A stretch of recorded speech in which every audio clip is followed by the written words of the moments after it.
For most of last season, Oscar Piastri looked like the future world champion of Formula One. He led the championship for 15 rounds, controlled races with calm precision, and appeared to be the sharp edge of McLaren's resurgence.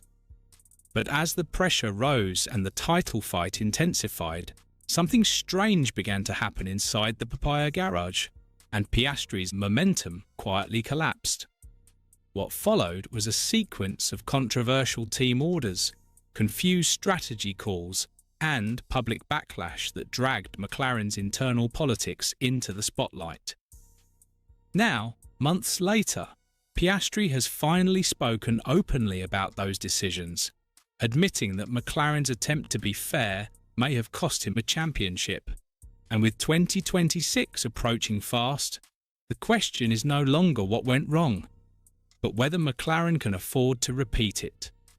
Subscribe now, because this story isn't just about last season, it's about how one decision, one philosophy, and one unresolved rivalry could define the next era of Formula One.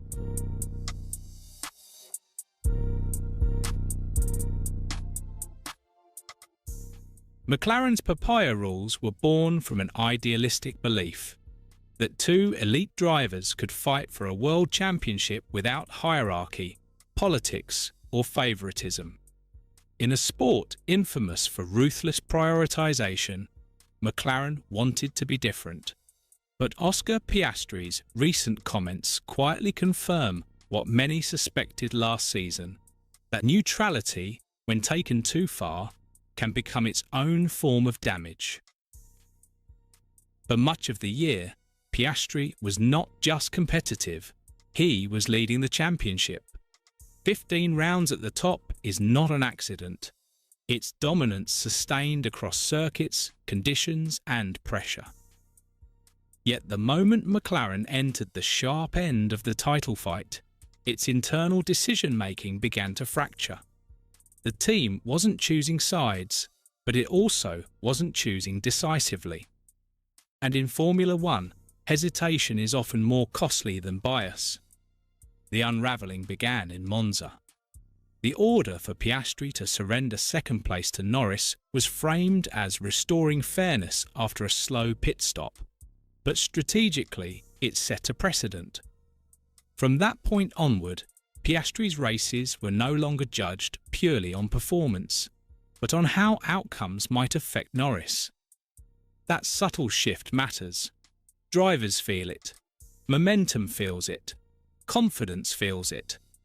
What followed was a pattern, not a coincidence. In Singapore, McLaren hesitated over penalising Norris for forcing Piastri towards the wall, a moment that should have been clear-cut. In Qatar, fear of disadvantaging Norris in a double-stack scenario led to a disastrous call to leave both cars out under an early safety car. Piastri lost what should have been a dominant victory, not because of pace, but because the team was paralysed by its own philosophy.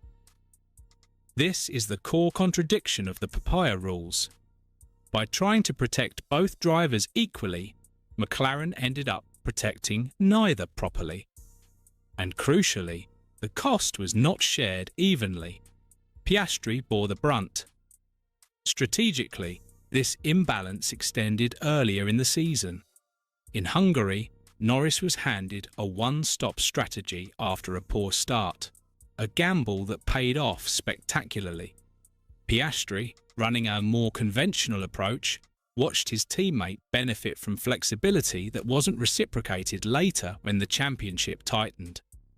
None of this proves intentional favouritism, but it does demonstrate inconsistency, and inconsistency is poison in a title fight. The backlash grew so loud that it spilled beyond the paddock and into Australian politics. That alone shows how emotionally charged Piastri's near miss became. And yet, Piastri's public response has been revealingly restrained. He doesn't accuse, he doesn't attack. Instead, he acknowledges that things could have been handled better, a phrase that in elite sport is often more damning than outright criticism. Because behind closed doors, McLaren has now admitted the same thing. When Piastri says the papaya rules became more trouble than they were worth, he is confirming an internal shift. Andrea Stella's promise to streamline decision-making isn't just about speed, it's about authority, about clarity, about recognizing that a championship battle between teammates cannot be managed like a philosophical experiment. The consequences of last season weren't just strategic, they were psychological. After Azerbaijan, his worst race, Piastri entered a 6-round no-podium run. During the Americas leg, he hemorrhaged 46 points to Norris. The title didn't slip away in one dramatic moment. It bled out through a series of small, compounding blows. Some were his fault, many weren't. All of them mattered. And still, he lost the championship by just 13 points. That statistic reframes everything. Remove even one controversial call. Monza, Qatar, Hungary, and history may look very different. This wasn't a driver out of his depth. This was a driver learning the brutal reality of Formula One. That talent alone doesn't win titles. Structures do, systems do, teams do. Martin Brundle's assessment adds weight to this. He doesn't see a broken driver. He sees one sharpened by loss. Piastri knows where he must improve. Low grip circuits, tyre extraction, managing chaotic weekends. But just as importantly, McLaren knows where it must improve, managing internal rivalry when the stakes are absolute. Heading into 2026, the context changes dramatically. New regulations, a reset competitive order, a season that begins on Piastri's home soil, and 2 McLaren drivers who finished the previous year with identical win counts. Equality on paper is no longer enough. When both drivers are championship caliber, philosophy must give way to execution. The papaya rules era isn't being refined, it's being redefined. And if McLaren fails to learn the correct lesson, 2026 won't just be another missed opportunity. It will confirm that the team still hasn't decided whether it wants harmony or titles. In Formula One, you rarely get to choose both. So as Formula One returns to Melbourne to open the 2026 season, the real question isn't whether Oscar Piastri is ready to fight back. It's whether McLaren is finally ready to choose clarity over comfort. Because next time, losing by 13 points won't feel like bad luck. It'll feel like a warning ignored. What do you think? Should McLaren fully abandon the papaya rules in 2026?